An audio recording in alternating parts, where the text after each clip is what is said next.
Kia ora, welcome to Central News for Thursday, the 10th of July. I'm Hilary Entwistle.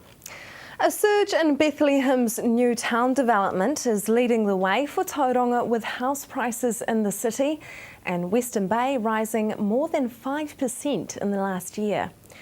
Quotable Value's latest monthly figures for June show Tauranga values are up 5.5% on the same time last year and 2% in the last 3 months.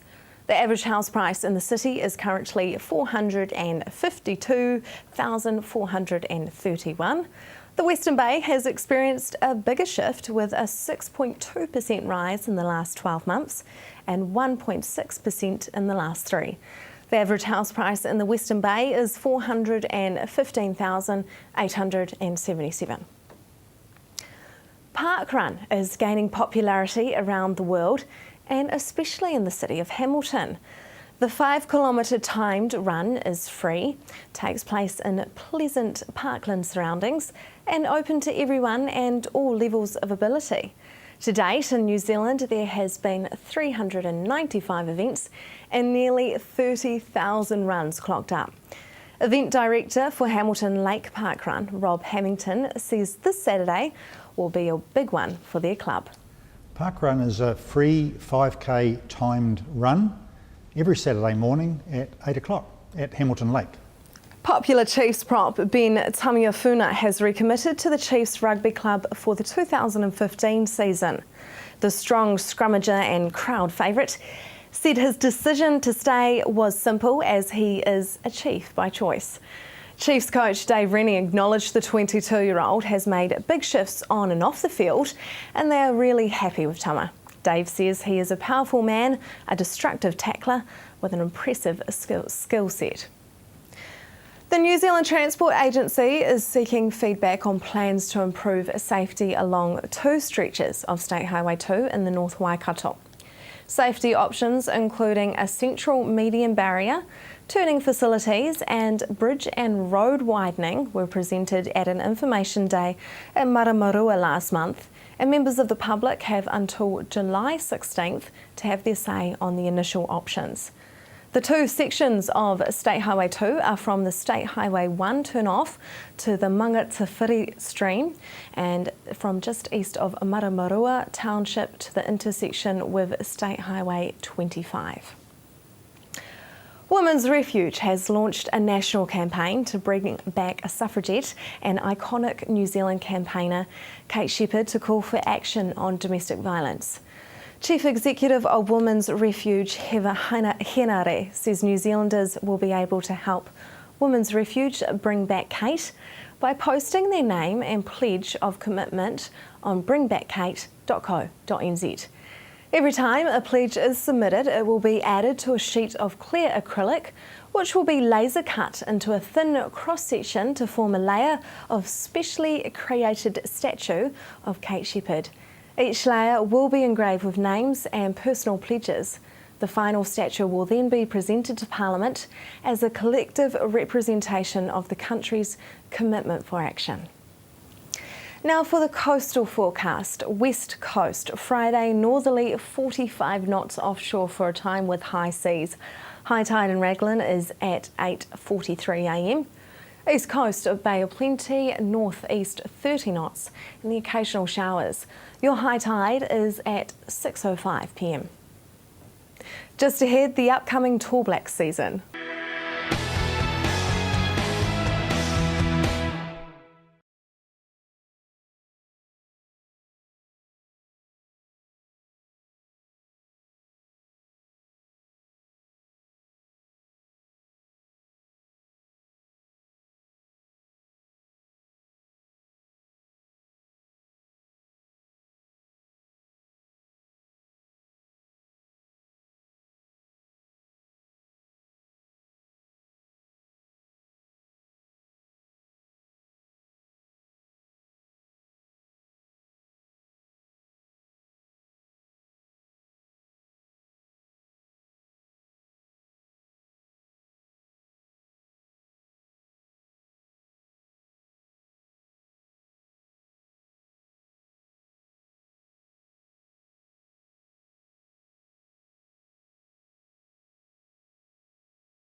Welcome to Central News on TV Central.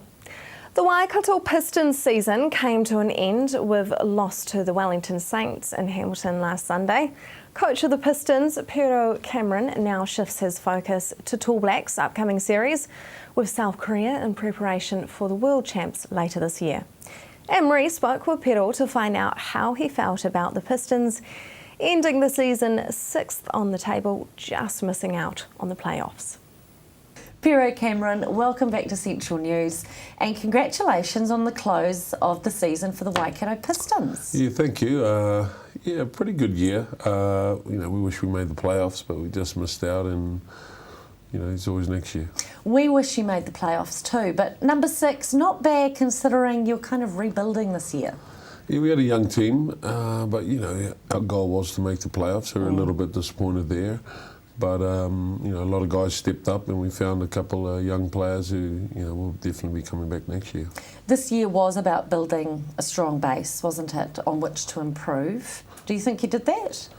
We were always looking for talent. We gave a couple of young guys the opportunity this year and they made the most of it. One of the young guys, Dyson Hawea, he made the Tall Black 24, so he has a trial next week. Wow. And that's pretty good. That's fantastic. Yeah, he's 21 and it's great for him. What about your imports? You had Corinne Henry and Akeem Wright. Yeah, Corin and Akeem both had pretty good years. It's tough. They didn't have a lot around them. They had some experience of Casey Frank and also Zach Carter from Brisbane. But we were undermanned, and I felt those two stood up and played really well, and under the circumstances, played hard and right to the end. But they were tough. And they were great to watch on court as well. Yeah, I think they were exciting, very athletic, and very skilled.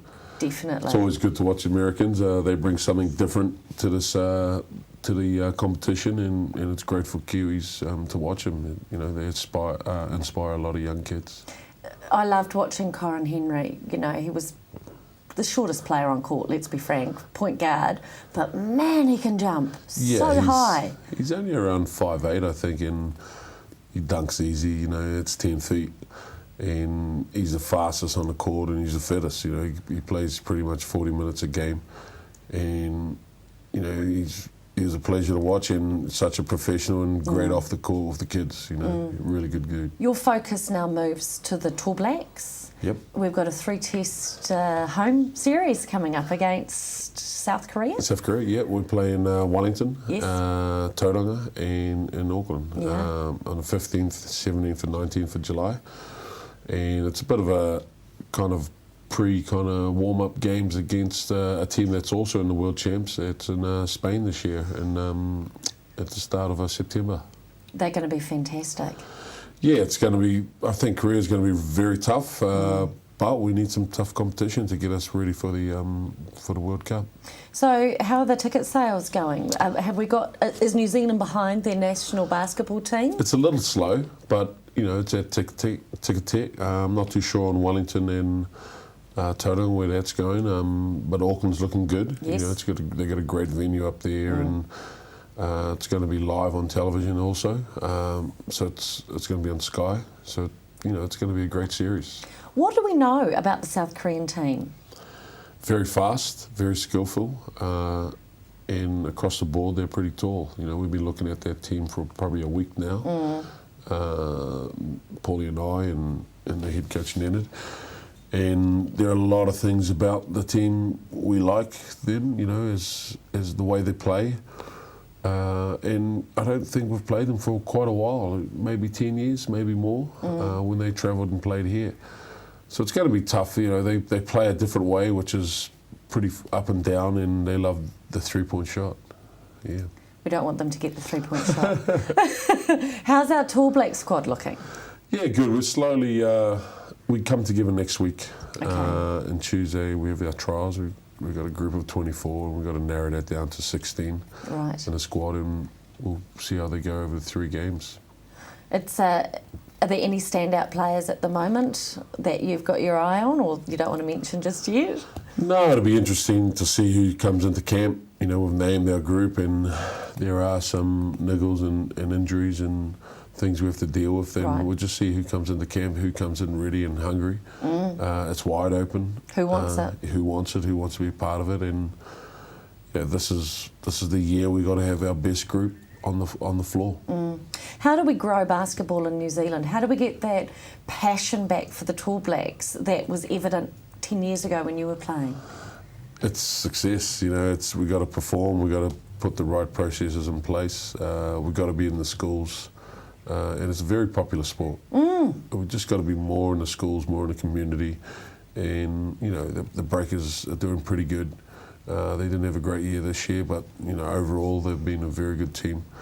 I think there are things there that you know that puts your hands up to lend themselves to the community that they're doing good. Yeah. But there's some other things we can improve on, you know, and we're slowly getting that right. And the NBL has taken a huge step forward this year with how competitive it is.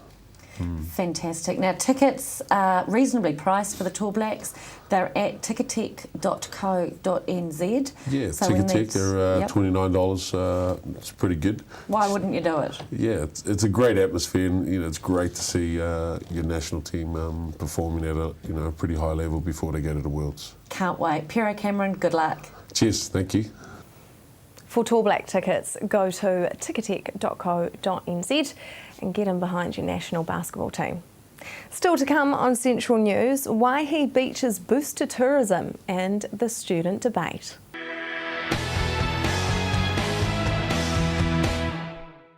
Welcome back to Central News.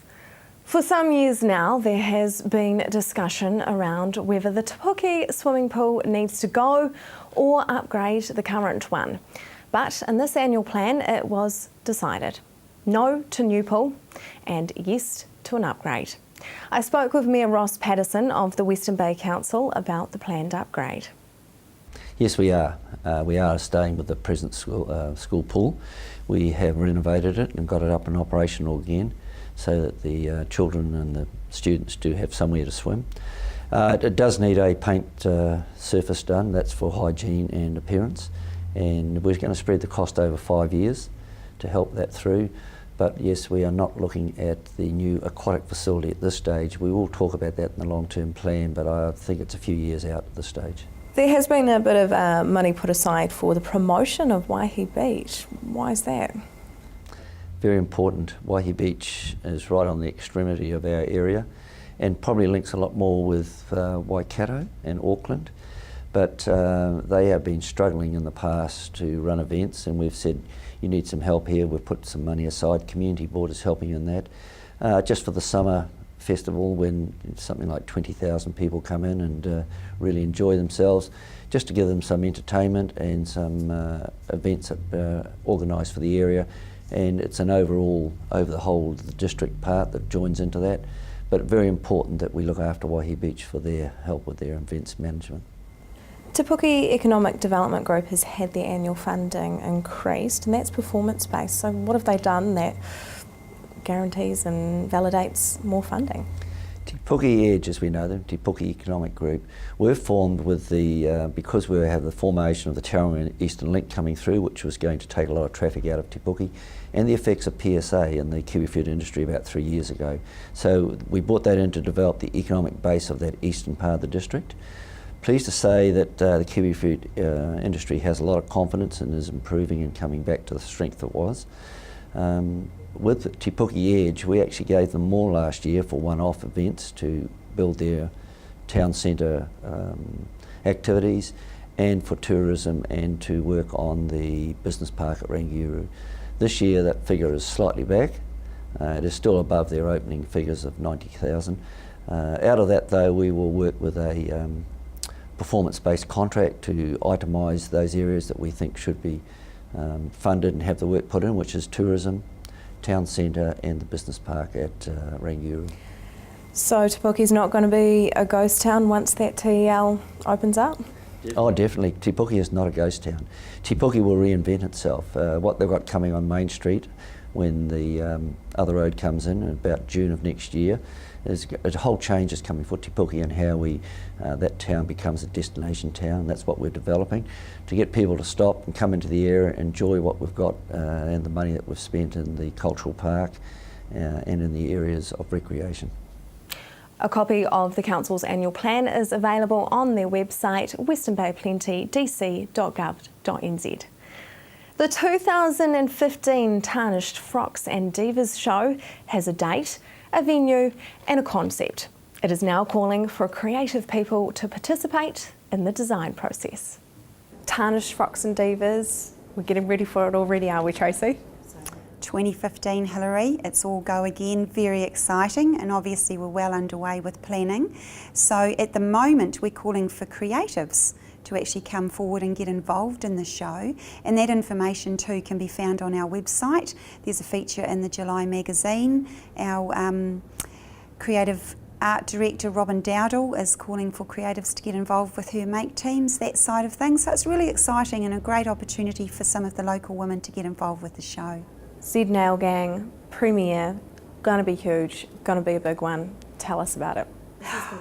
That's going to be big. I think it's a long frock and a good hairdo, Hilary. 31st of July, the Capitol Theatre in Te Puke will host the Z Nail Gang premiere. Look, it's fantastic. It's been locally produced and shot here. It's real top quality. We're really proud of the gang that have put it together. And then it will be touring through New Zealand, so there will be opportunities, if you can't make the premiere, to actually see it at some of the local Rialto theatres, and it will be heading towards the Coromandel and some other areas as well. So do watch out for it. Please support our local filmmakers. It is a very credible film. Modern Millie's actually coming up as well, and this is a little bit of a collaboration, isn't it? It is. It's a Broadway musical, and Tauranga Boys College and Tauranga Girls College, they do an annual production. It's fantastic to see the two schools working together, and again that show is coming up in July and well worth getting along to at Bay Court. So check out our website and you'll find all the details. And Maria, you guys are doing something different with the gift shop now here at Creative Tauranga. Yeah, we're really excited. We're going to be increasing the gift lines in our gift gallery here at Creative Tauranga. So if you would like a really exciting, interesting gift from a local artist, or just a special treat for yourself, come along and have a look. And yeah, we can help you, tell you all about the different artists and how they work and stuff like that. And Tracy, lastly, Luminart, always a big one. Gonna be great. Tell us about it. Oh, it is. Grecian Village put on this event annually. It is fantastic. If you love yarn bombing, that's going on in Grecian at the moment, and that's something else in itself. I think it made the national news yesterday. And then Illuminart is all about the art of light. So it's a Grecian event. It's very, very popular, and there are details in Creative Beat this month on our website or Facebook page. If you'd like to find out more about any of these events or exhibitions, you can visit creativetauranga.org.nz, where you can also download a copy of Creative Beat. Coming up next, weather for Friday.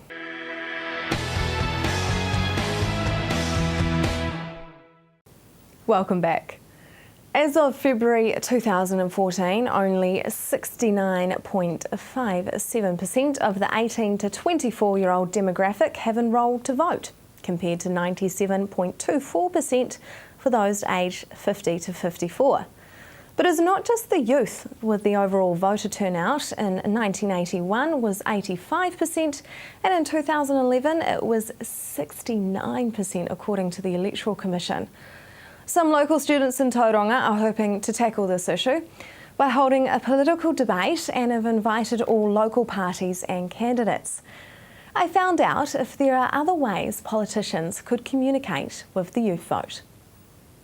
I think a lot of it comes down to face-to-face contact. I think politicians have to get involved with students and come into tertiary education, come into high school education, and actually talk to students and make that contact and learn from them just what is affecting their lives, what issues are actually involved in their lives. I think it's probably the best way to develop an understanding, develop empathy, develop a reasonable level of of knowledge around what issues are prevalent in society.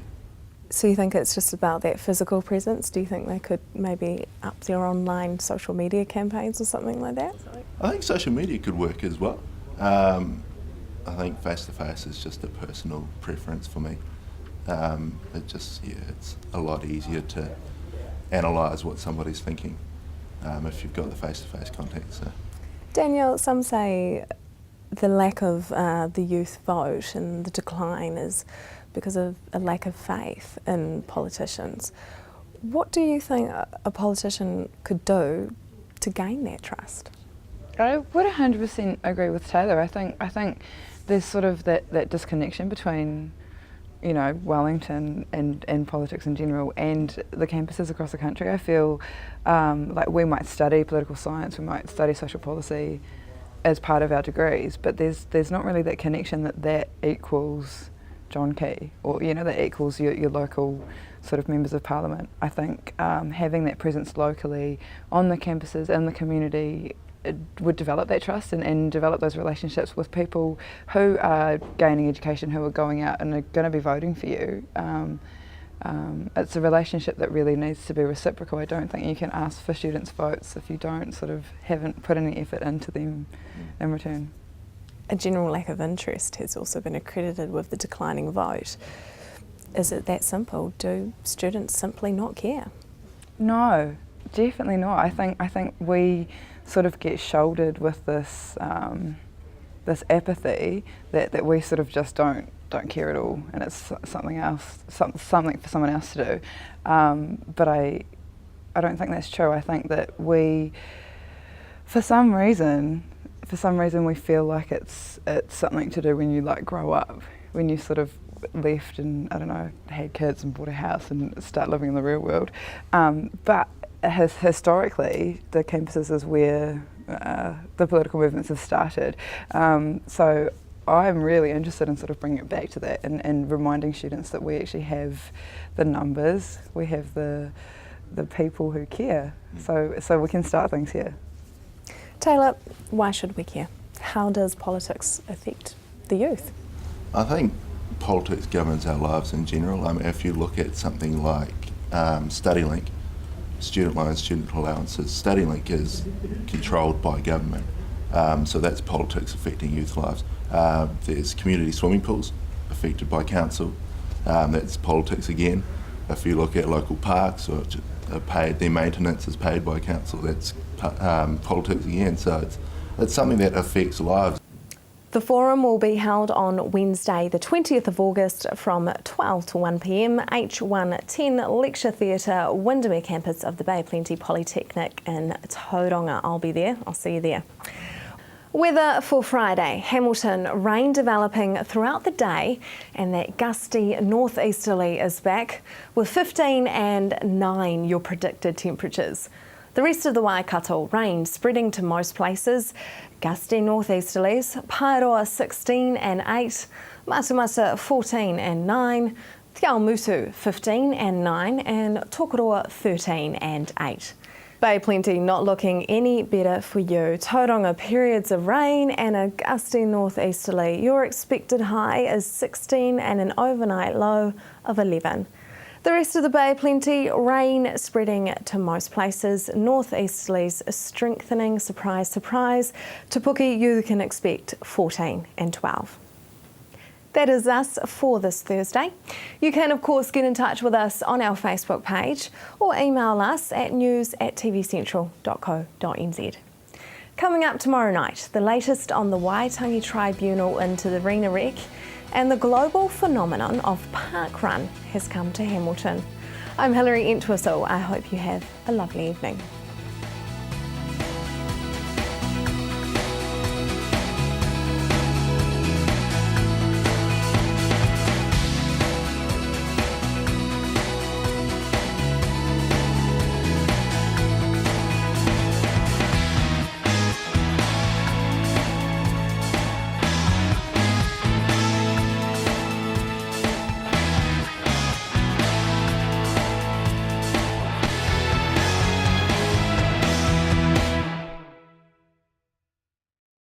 This has been an Alpha Media production, a division of Television Media Group. Supporting local content so you can see more of New Zealand on air.